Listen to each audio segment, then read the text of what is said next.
The United Nations was formed on October 24, 1945 to ensure world peace and global cooperation for those affected by World War II.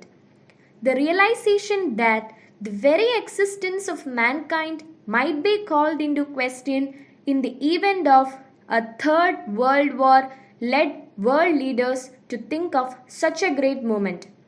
In today's world, where nuclear weapons are stockpiled to burn the whole earth many times over, the presence and active work of something like the United Nations is essential.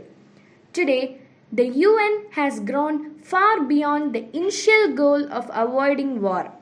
It is very encouraging to see the United Nations leadership today in all areas of socio-economic education and the environment. Many situations that could have led to another world war after World War II have been averted by the timely intervention of the United Nations. The UN plays a vital role in curbing global terrorism and destructive activities. The UN led efforts to become a firm voice on environmental issues and to combat global warming and climate change are also good omens. Interventions by UN agencies are of great help to economically backward developing countries. It is comforting to note that the UN is taking into account the hunger and malnutrition of the people in such countries. It is noteworthy that the Nobel Peace Prize for 2020 was awarded to the United Nations Food Programme. India has been elected 8 times to the UN Security Council. India has been seeking a permanent seat on the United Nations Security Council as a member of the G4. Prime Minister Narendra Modi virtually addressed the annual UN General Assembly on September 26, 2020. He addressed the 75th session of the UNGA in Hindi.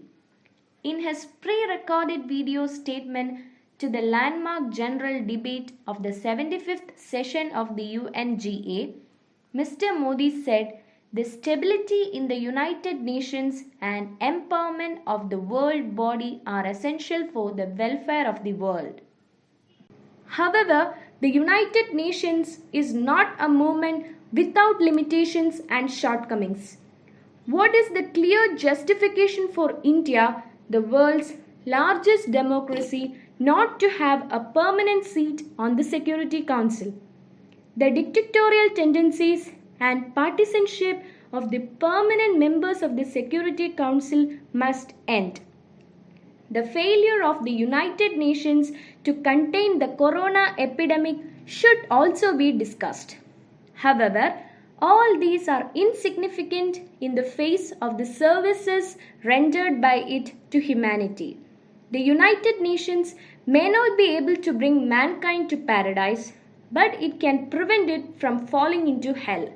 I wish the United Nations to continue to work at a higher level for world peace and human progress.